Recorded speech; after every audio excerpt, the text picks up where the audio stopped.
My name is Leona, and I just turned 69 years old today. What should have been a happy celebration surrounded by loved ones has turned into something that's breaking my heart.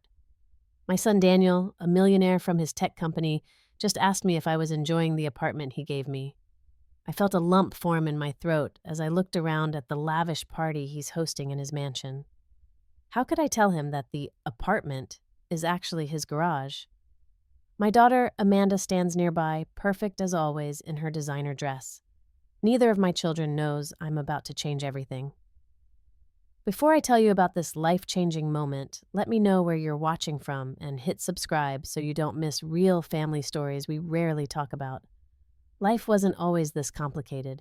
For 40 years, I was married to Tom, the love of my life. We built everything together from scratch, starting with a small grocery store in our neighborhood that became the heart of our community. Everyone knew Tom and Leona's Market as the place where you'd always find a friendly face and fair prices. We had two beautiful children, Daniel, now 45, and Amanda, 43. From the moment they were born, they became our world.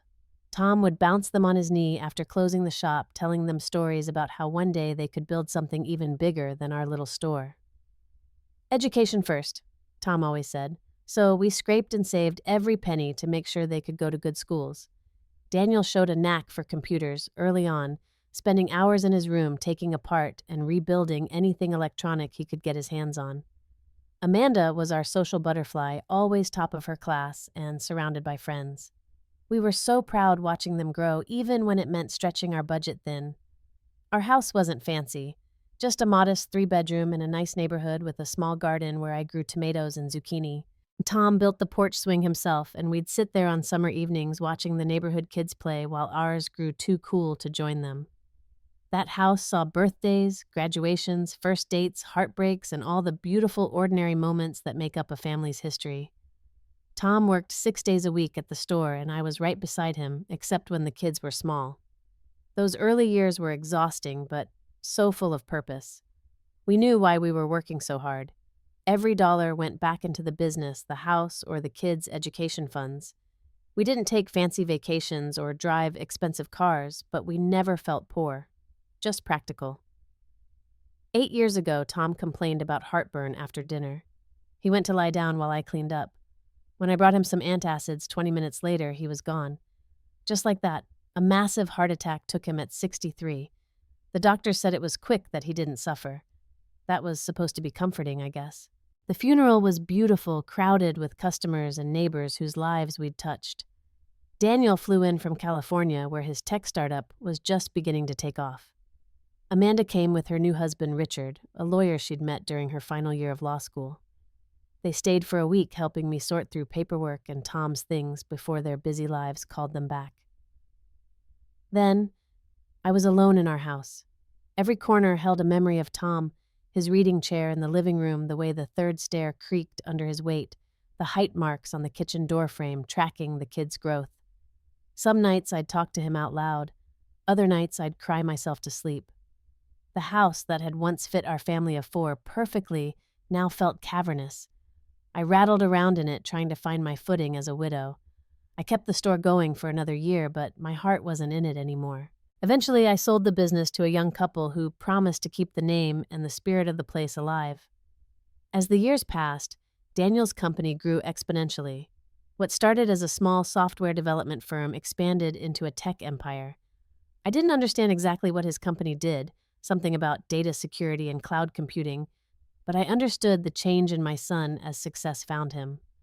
The humble boy who once worked the register at our store transformed into a confident, sometimes arrogant businessman. He married Sarah, a marketing executive who always seemed to be evaluating everything around her for its monetary value. Amanda followed her own path to success. After graduating from law school, she worked briefly at a public defender's office before Richard's connections landed her a cushy position at his firm.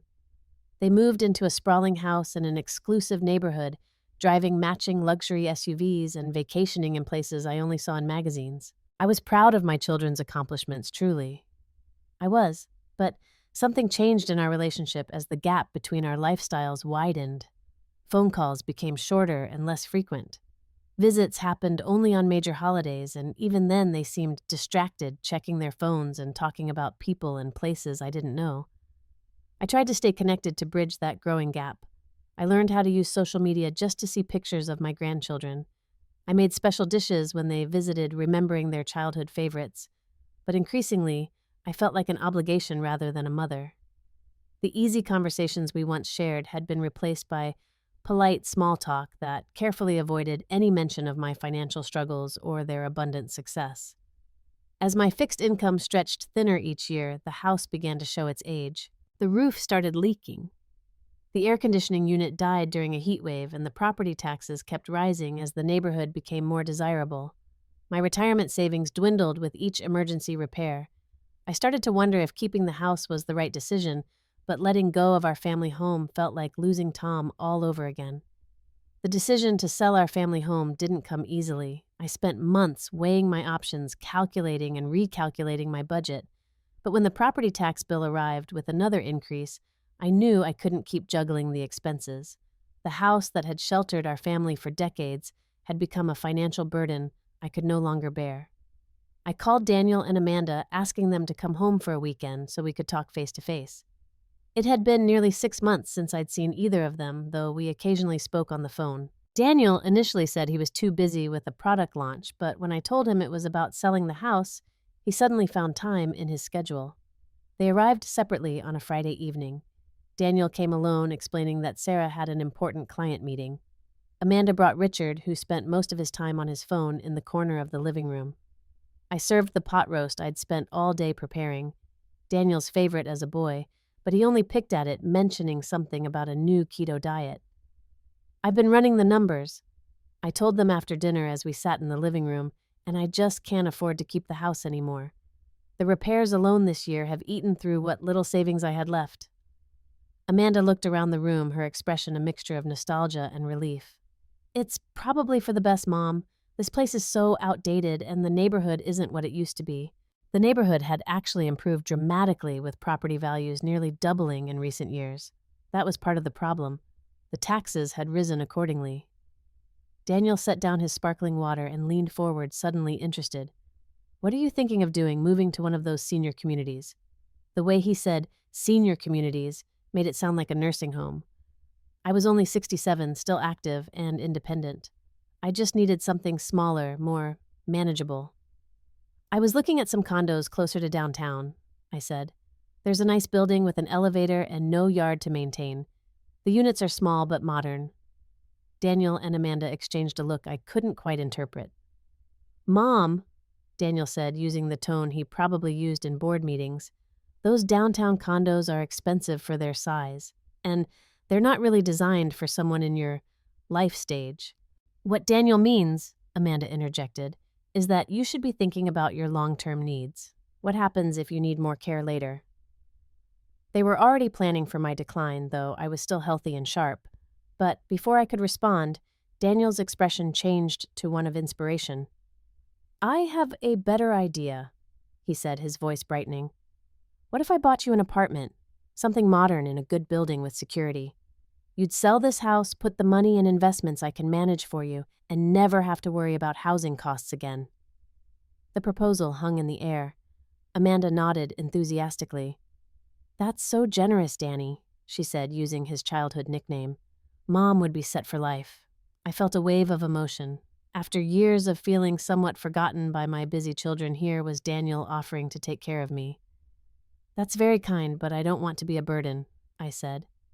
"It's not a burden," Daniel insisted. "I've been meaning to diversify my real estate holdings anyway. It makes good financial sense, and you'd be helping me by living there and keeping the place maintained." He made it sound like a business arrangement that benefited us both. Perhaps that was the only way he could frame caregiving, as a transaction. Still, I was touched. "I could help you decorate," Amanda offered, showing more enthusiasm than she had in years. "We could make it really comfortable for you." Richard finally looked up from his phone. "It's a solid investment strategy," he said to Daniel, as though I wasn't in the room, "especially in this market." Over the next hour, they painted a picture of my new life in this hypothetical apartment. It would be modern with no stairs to navigate, close enough that they could visit more often. Amanda promised Sunday dinners as a family. Daniel talked about setting up video chat on a new tablet so I could see them anytime. Hope bloomed in my chest. Perhaps selling the house wasn't just an ending, but a beginning, a chance to be closer to my children and grandchildren, a way to be part of their lives again. "We'll take care of everything," Daniel assured me. "The real estate listings, the paperwork, the moving arrangements. You won't have to worry about a thing." "And where would this apartment be?" I asked. "Let me look into some options," Daniel said vaguely. "Trust me, Mom. I know the market. I'll find something perfect for you." I did trust him. He was my son, and despite our growing distance, I believed he wanted what was best for me. So I agreed. The next few weeks were a whirlwind of activity. A real estate agent Daniel hired listed the house, and to my surprise, it sold within days, well above asking price. The market had indeed improved. After paying off the remaining mortgage, I would clear nearly $400,000, not a fortune in today's housing market, but substantial for someone in my position. As closing day approached, I still hadn't seen this apartment Daniel kept mentioning. When I called to ask, he was always in meetings or traveling for business. Amanda suggested I focus on sorting through my belongings, deciding what to keep and what to discard from 40 years of family life. That process was heartbreaking. Each item held memories. Tom's fishing gear he'd promised to teach the grandkids to use someday, the children's school projects I'd carefully preserved photo albums documenting our ordinary, wonderful life together. I packed what I couldn't bear to part with and donated the rest. The day before closing, Daniel finally called with details. "Good news, Mom. Everything's ready for you. We've prepared a space at my place. It'll be temporary while the apartment building I've invested in finishes some renovations. 6 months tops." "At your place?" I asked, surprised. Daniel's home was a 6-bedroom mansion on 3 acres, over an hour away from my friends and community. "It's perfect," he continued, not registering my hesitation. "You'll have your privacy, but we'll be right there if you need anything. Sarah's excited to have you." Something in his tone didn't ring true, but what choice did I have? The house was sold, my belongings mostly packed or given away. I agreed to the temporary arrangement, comforting myself with the thought that it was just for a few months. On moving day, Daniel sent a service rather than coming himself. The movers were efficient but impersonal, loading my carefully labeled boxes into their truck. I took one last walk through the empty house, touching the door frames and whispering a goodbye to Tom and the life we'd built. When we arrived at Daniel's estate, he greeted me in the circular driveway, all smiles and reassurances. "Let me show you to your new space," he said. But instead of leading me into the main house, he guided me toward what had once been a 3-car garage detached from the house. "We converted it just for you," he explained, opening the side door to reveal a studio-like space with a bed, small kitchenette, and bathroom. My heart sank as I looked around the space that couldn't have been more than 400 square feet. The concrete floor was covered with an inexpensive area rug, and the walls had been hastily painted white. A small window air conditioning unit hummed laboriously. "It's cozy," I managed to say, not wanting to appear ungrateful. "We thought you'd appreciate having your own entrance," Daniel said, avoiding my eyes. "And there's no stairs to worry about." The movers began bringing in my boxes, though it was clear not everything would fit in this tiny space. Daniel instructed them to put the excess in his storage area. "The paperwork for your investments is all taken care of," he added. "I've set up a monthly stipend for you from the proceeds of the house sale. Not too much. We want the principal to last, but enough for your basic needs." As he spoke about my money as though it was now his to manage, I felt a coldness spreading through me. What had I done? I'd trusted my son with everything I had, and in return he'd put me in a converted garage while my money apparently funded his investments. But I said nothing that day. I told myself it was temporary, that the real apartment was being prepared, that Daniel wouldn't mislead his own mother. I unpacked what would fit in the small space and tried to make it home. Amanda visited once that first week, her expression barely concealing her shock at my living situation. "It's just temporary," she repeated, as if trying to convince herself. She promised to speak to Daniel about expediting the apartment renovations, but changed the subject when I asked about the Sunday family dinners she'd promised. As weeks turned into months, the truth became impossible to ignore. There was no apartment being renovated. There were no family dinners. There was just me living in a garage while my children carried on with their wealthy lives, my retirement fund, now mysteriously part of Daniel's investment portfolio. The garage, I couldn't bring myself to call it an apartment, became my reality. The space was so small that I could touch the bathroom door from my bed. The kitchenette consisted of a mini fridge, a microwave, and a hot plate that tripped the breaker if I used it at the same time as the space heater during winter months. The thin walls did little to insulate against the cold or heat, and I could hear every raindrop pounding on the metal roof during storms. My daily routine shrank to fit my new circumstances. I'd wake early, usually from discomfort as my aging back protested against the thin mattress Daniel had provided. I'd make instant coffee in the microwave and sit on the single folding chair looking out the one small window that faced the back of Daniel's property. From there, I could see his children playing in their elaborate treehouse complete with rope bridges and slides. My grandchildren, 7-year-old twins Jack and Emma, rarely came to visit me. Once, I walked across the yard to say hello while they were playing. Emma looked uncertain, glancing back at the house. Jack was more direct. "Dad says we're supposed to ask permission before coming to your area," he said innocently. "My area?" I asked, confused. "The garage house," Emma clarified. "Mom says it's your special place." My heart cracked a little more. My own grandchildren had been taught that visiting their grandmother required special permission, like I was some kind of restricted zone on their property. Sarah Daniels' wife maintained a polite but distant relationship with me. She'd occasionally bring leftovers from their family meals or drop off groceries. Always basics, nothing indulgent. When I thanked her once for a package of cookies she'd included, she replied, "Daniel's monitoring your sugar intake. He's concerned about diabetes at your age." My son was apparently now making decisions about my diet based on potential illnesses I didn't have. The irony that they were eating gourmet desserts every night in the main house wasn't lost on me. The promised monthly stipend from my house sale turned out to be meager, barely enough to cover personal items and an occasional Uber to get to doctor's appointments or meet my friend Barbara for coffee. When I asked Daniel about the rest of the money from selling my house, he always had the same answer. "It's working for you, Mom. I've got it in some excellent investment vehicles. We need to think about your long-term care needs." Long-term care had become his favorite phrase, wielded like a shield whenever I questioned anything about my financial situation. The implication was clear. I should be grateful for the garage because eventually I'd need expensive medical care that he would magnanimously provide with my own money.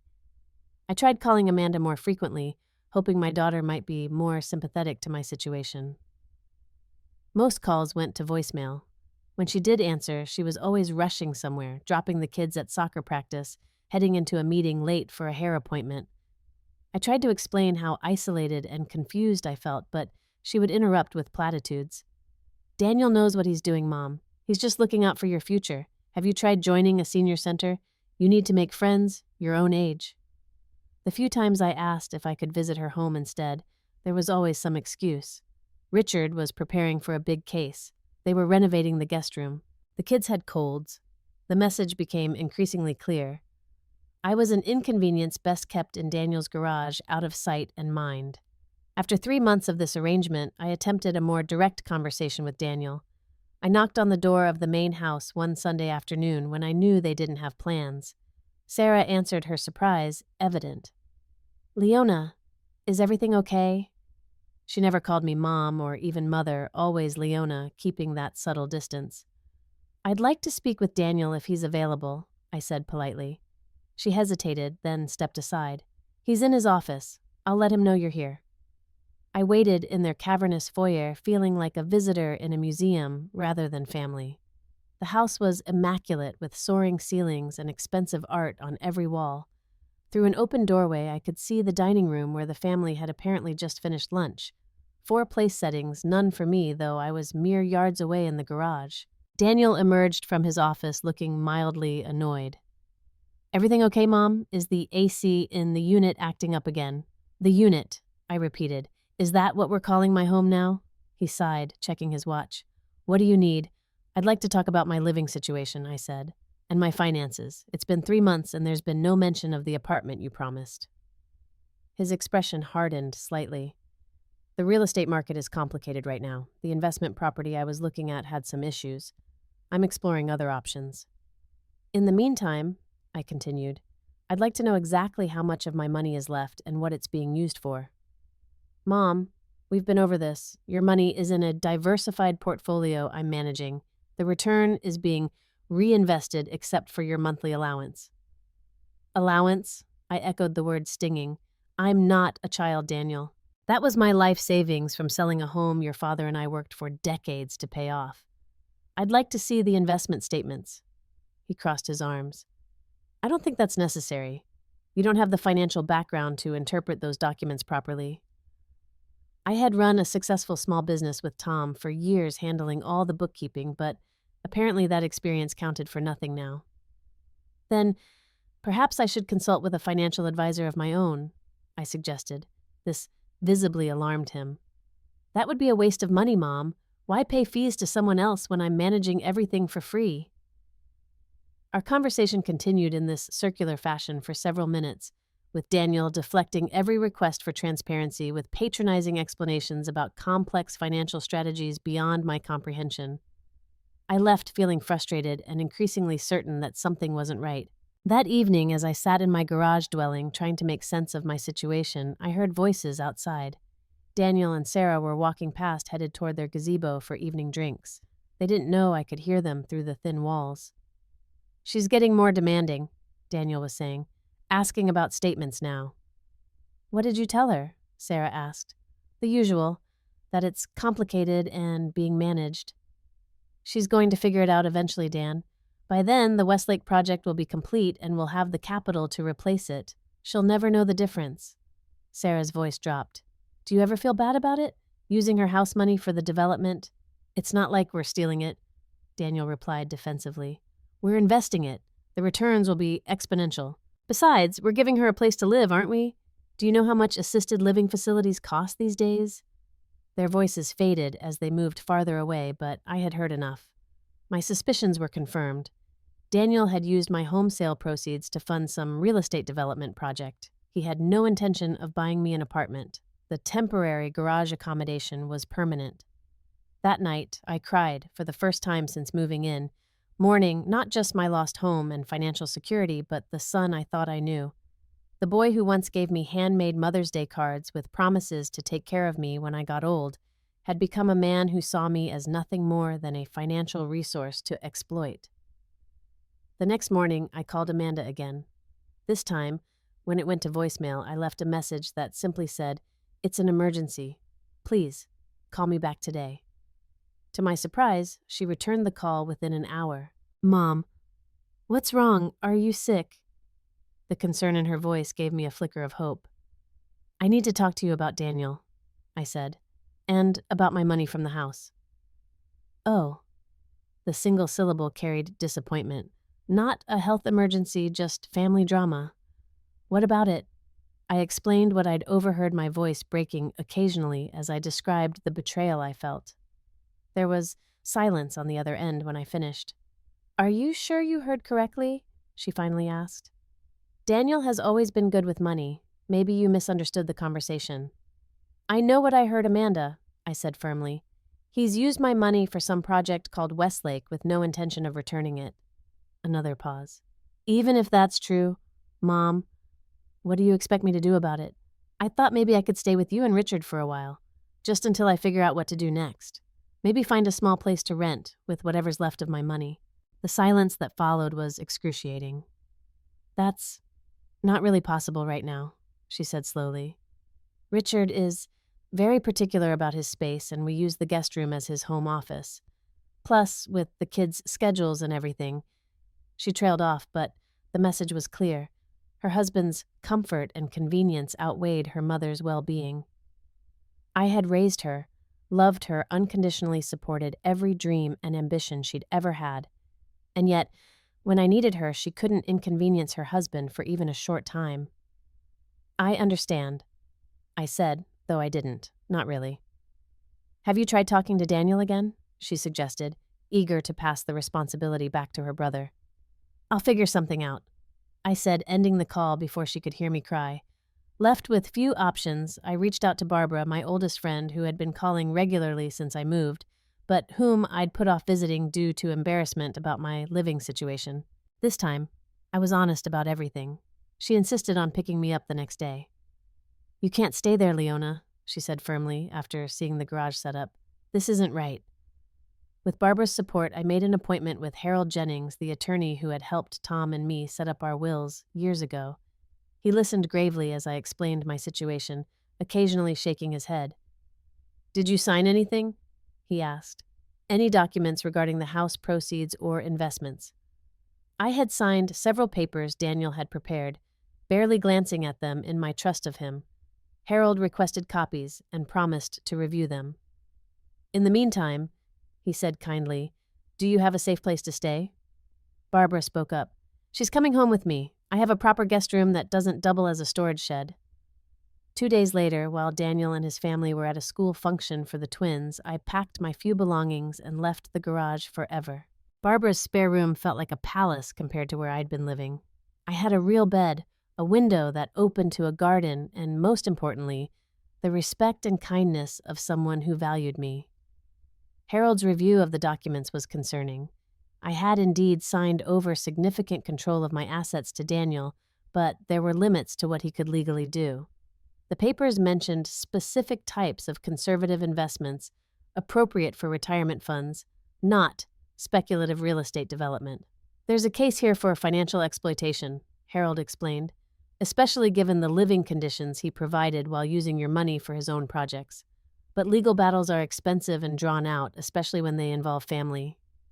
He suggested a more direct approach first, a formal letter outlining the legal issues and requesting a full accounting and return of my funds. If Daniel failed to respond appropriately, then we could consider more aggressive legal action. As I waited for this process to unfold, I discovered something unexpected, a sense of relief and freedom. Away from the constant reminder of my children's betrayal staying with a friend who genuinely cared about my well-being, I began to feel like myself again. Barbara introduced me to her friends, a group of vibrant women in their 60s and 70s who welcomed me warmly. Among them was Diane, who ran a support group for seniors dealing with family conflicts and financial abuse. The stories I heard there were heartbreakingly similar to mine. Parents who had given everything for their children only to be cast aside or exploited when they became inconvenient. But these women weren't just sharing sorrows. They were fighting back, supporting each other, and rebuilding their lives. With their encouragement, I began to see my situation not just as a painful betrayal, but as an opportunity to reclaim my independence and dignity. I hadn't lost everything. I'd lost money and possessions, yes, but I'd gained clarity and community. And perhaps most importantly, I'd finally seen my children for who they truly were, not who I'd hoped they would be. As my 69th birthday approached, I felt stronger than I had in years. Harold had sent the letter to Daniel, who had responded with predictable indignation and denial, but had also suggested a meeting to clear the air. I agreed on the condition that Amanda would also be present. If we were going to address this as a family, then both my children needed to hear the truth. Daniel, ever conscious of appearances, suggested hosting a small birthday dinner at his home. I countered by requesting a restaurant, neutral territory. He insisted his chef was preparing something special, and in the interest of moving forward, I reluctantly agreed. And so, on my 69th birthday, I returned to the mansion where I'd spent those degrading months in the garage. This time, though, I arrived not as a dependent accepting scraps of attention, but as a woman who knew her worth and was prepared to demand respect. The evening of my birthday arrived with a perfect spring sunset casting golden light across Daniel's manicured lawn. Barbara dropped me off at the circular driveway, squeezing my hand reassuringly before I got out of her car. "Remember what we practiced?" she said. "Stay calm, speak your truth, and don't let them gaslight you about what happened." I nodded, straightening my new navy blue dress, a gift from Diane and the women in the support group. They had insisted I look my best tonight, not for my children's approval, but for my own confidence. Daniel greeted me at the door with a stiff hug, his smile not quite reaching his eyes. "Happy birthday, Mom. Everyone's in the dining room." "Everyone?" I asked, wondering who else he had invited. "Just family," he replied, vaguely, guiding me through the foyer. The dining room sparkled with crystal and silver, an elaborate display for what Daniel had promised would be a small family dinner. Amanda and Richard were already seated along with Sarah and the twins. To my surprise, two other couples were also present, people I recognized as business associates of Daniel's. "Mrs. Montgomery," one of the men said warmly, standing to greet me. "Daniel speaks so highly of you. I'm Peter Westlake." The name hit me like a physical blow. Westlake, the project Daniel had funneled my money into. This wasn't just a birthday dinner or a family meeting to address our issues. Daniel had turned it into a business opportunity, using my presence to curry favor with his investors. "It's Leona, please," I managed to say, shaking his hand while avoiding Daniel's eyes. Amanda approached next, air-kissing my cheek. "Happy birthday, Mom. You look nice. New dress." "Yes, my friends got it for me," I replied, emphasizing the word friends slightly. A flicker of confusion crossed her face. "Friends? From where?" "From my life, Amanda," I said simply. "I do have one, you know." The dinner began with awkward small talk. Daniel's business associates dominated the conversation, discussing market trends and development opportunities, while occasionally including polite questions about my life that they didn't actually wait for me to answer. The twins, confined to their best behavior, looked bored and restless. Emma whispered something to Jack, who giggled until Sarah shot them a warning look. I realized with sadness that I barely knew these children, my own grandchildren. They were strangers who happened to share my blood. As the main course was served, Daniel raised his glass. "I'd like to propose a toast to my mother on her 69th birthday. Mom, your wisdom and support have been fundamental to my success.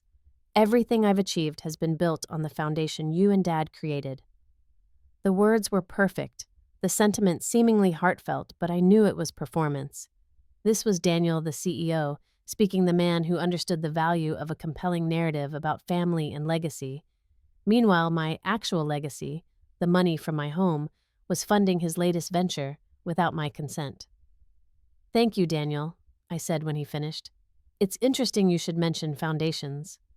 His smile faltered slightly, sensing danger. "Family foundations should be built on trust and respect," I continued. "Something I've been thinking about a lot lately." An uncomfortable silence fell over the table. The business associates glanced at each other, suddenly aware they might be witnessing something unplanned. Daniel recovered quickly. "Well, speaking of trust, Peter and I have some exciting news about the Westlake development that I think demonstrates exactly why patient, conservative investment strategies pay off. The zoning approval came through yesterday." "Congratulations," Peter's wife said, clearly relieved by the change of subject. "That's been the big hurdle, hasn't it?" "Exactly." Daniel nodded enthusiastically. "Now we can break ground next month. The return for our initial investors will be substantial." "Initial investors," I repeated. "Like me?" The table went silent again. Daniel's face tightened. "Mom," he said quietly, "perhaps we should discuss business matters later." "Why?" I asked, keeping my voice steady.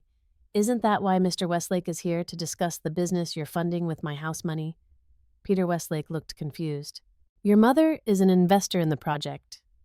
"In a manner of speaking," Daniel said quickly. "Family funds, you know, all very properly managed. Actually," I continued, "I never knowingly invested in any development. My son took the proceeds from selling my home of 40 years, money that was supposed to buy me a proper apartment, and put it into his project without my informed consent, while I lived in his converted garage." The shock on Peter's face would have been comical under different circumstances. "Garage," he repeated, looking at Daniel. "It's a fully converted guest suite," Daniel said defensively. "Very comfortable. Mom's exaggerating." Sarah, surprisingly, was the one who broke. "It's a garage, Daniel," she said quietly. "Let's not pretend it's something it isn't." Daniel stared at his wife in disbelief.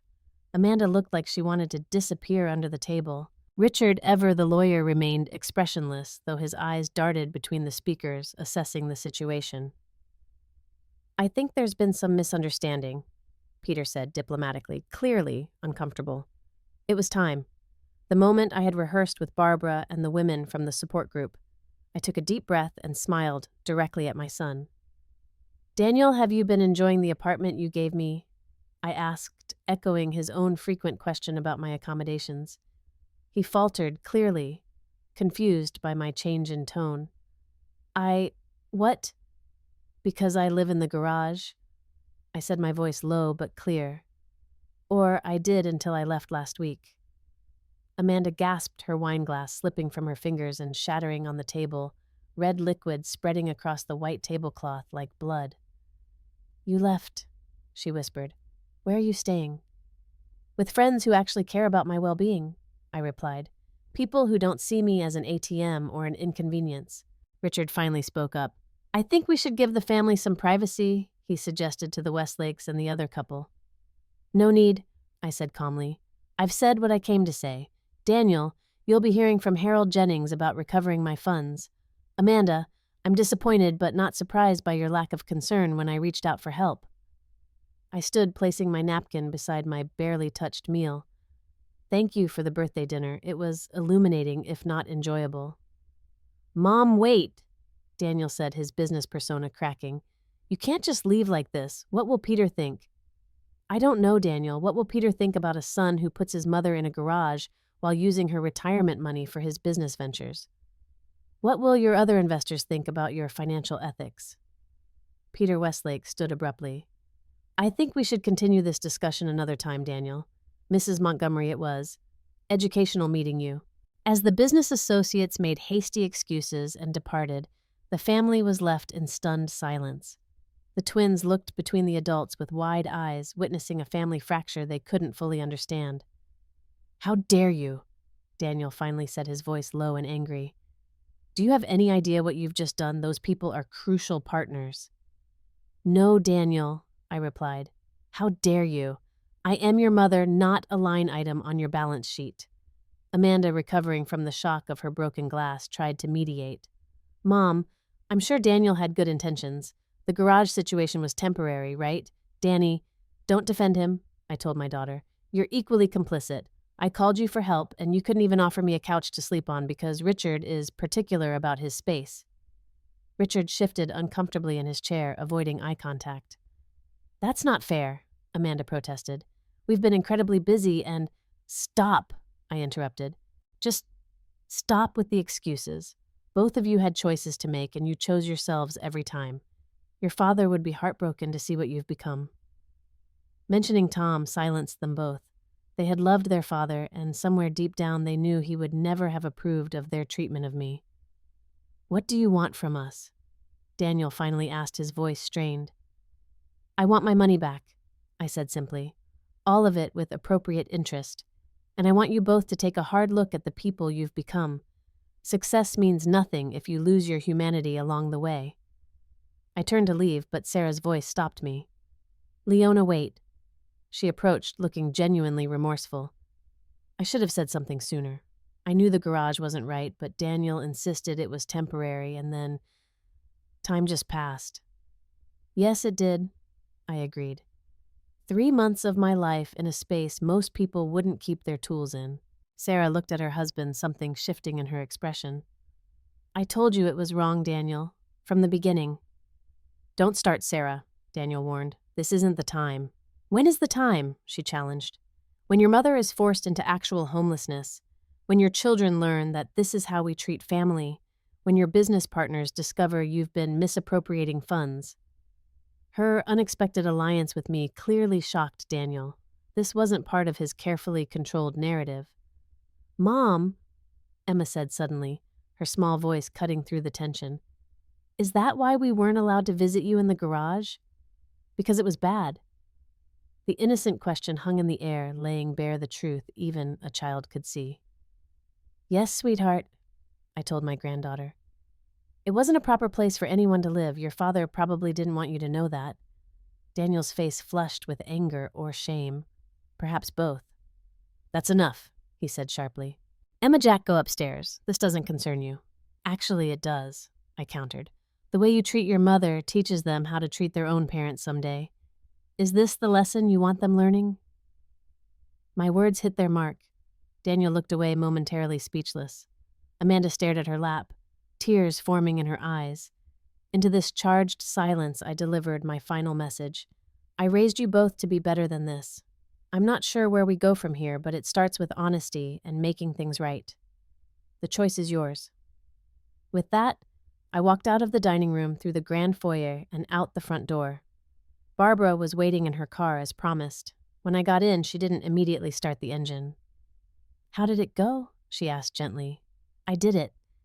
I said, my voice steadier than I expected. "I told them the truth. All of it. And now we wait to see if they have any decency left in them." As we drove away from my son's mansion, I felt an unexpected lightness. The confrontation hadn't restored my finances or healed the family breach, but it had done something more important. It had restored my voice and my dignity. For the first time in months, I had stood up for myself instead of accepting the crumbs my children offered. Whatever happened next, I wouldn't face it alone in a garage. I would face it surrounded by true friends, armed with the truth, and strengthened by the knowledge that I deserved better. Much better. When I faced my children with the truth at my birthday dinner, I never imagined the chain reaction it would trigger. Daniel's business associates left abruptly that night, clearly disturbed by what they had witnessed. Sarah later told me that Peter Westlake had called Daniel the next morning expressing ethical concerns about their partnership. He said he couldn't in good conscience continue with a partner who would treat his own mother that way. Sarah explained during our first private meeting after the confrontation. 2 other investors pulled out as well. The business fallout hit Daniel hard, perhaps harder than any moral awakening could have. His carefully cultivated image as a family man with solid values, essential to his business persona, had been shattered. And it wasn't just the Westlake project that suffered. Word spread in his tight-knit business community, raising questions about his character and trustworthiness. Harold Jennings. My attorney received a call from Daniel's lawyer just 3 days after the birthday dinner. They wanted to negotiate a settlement regarding my house proceeds rather than risk a public legal battle that would further damage Daniel's reputation. "He's offering to return the full amount plus 5% interest," Harold told me, sounding pleased. "That's actually more than you would have earned in the conservative investments he was supposed to make. I think he's trying to make this go away quickly."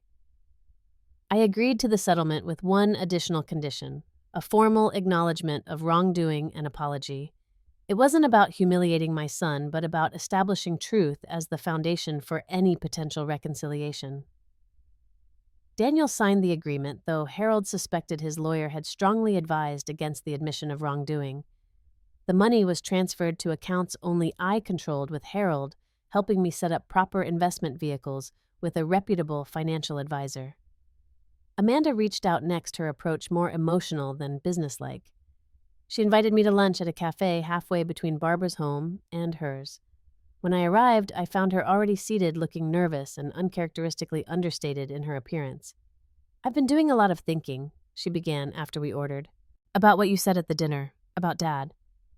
The mention of Tom still brought a lump to my throat, even after 8 years.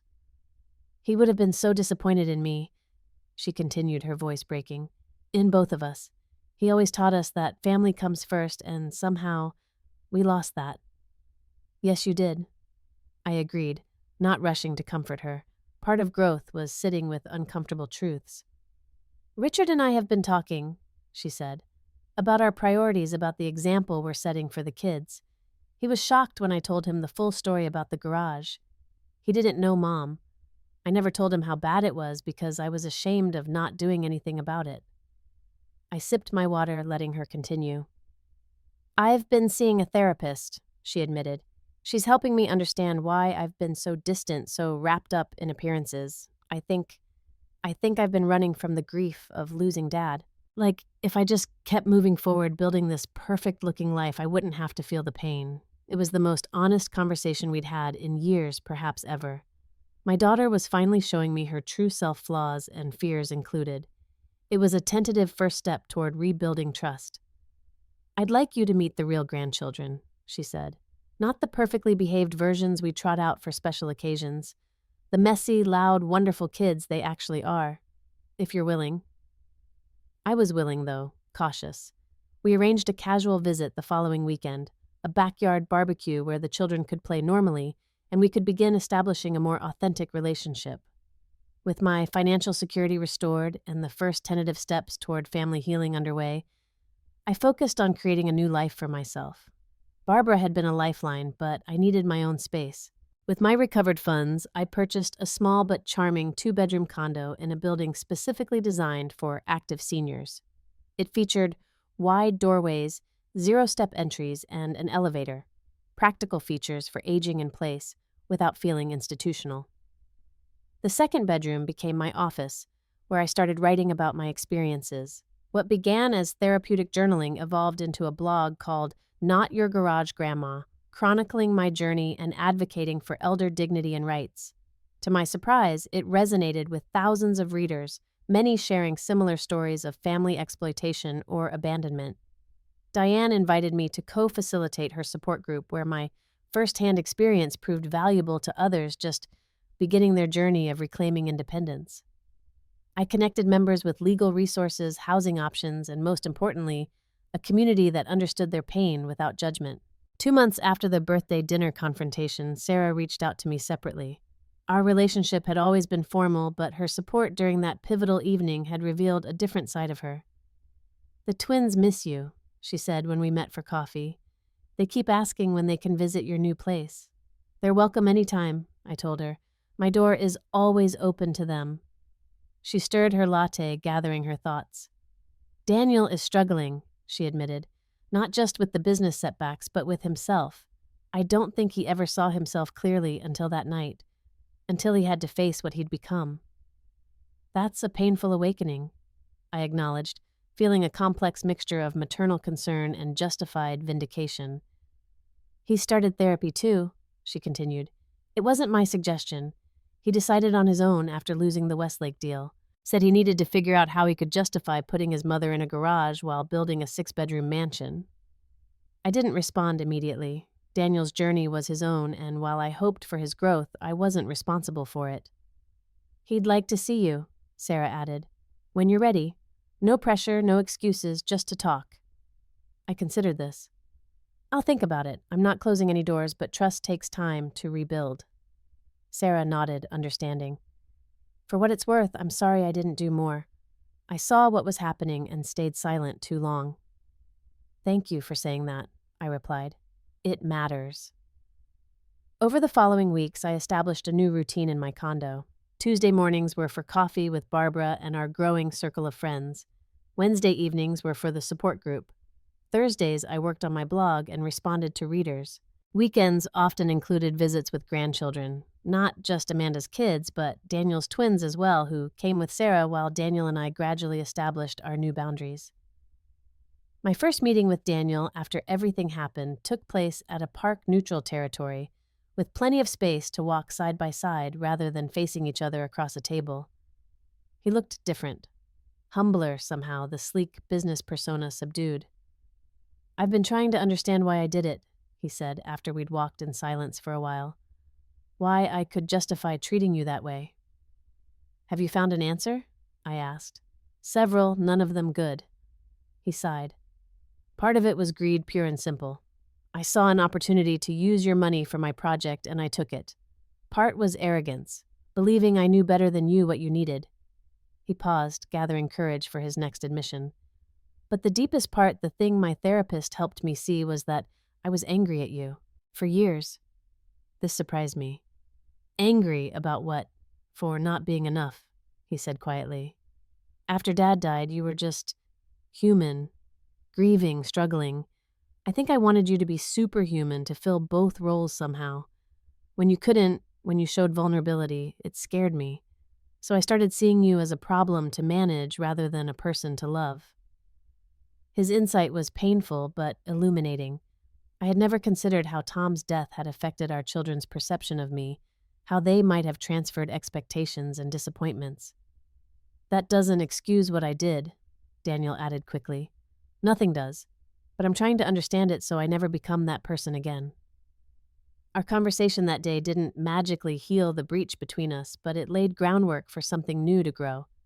Not the unquestioning mother-son relationship of the past, but something with clearer boundaries and greater honesty. As my 69th year progressed, my life expanded in ways I couldn't have imagined on that birthday when I'd felt so trapped and betrayed. My blog led to speaking engagements at senior centers and advocacy groups. I connected with legislators interested in strengthening protections against elder financial abuse.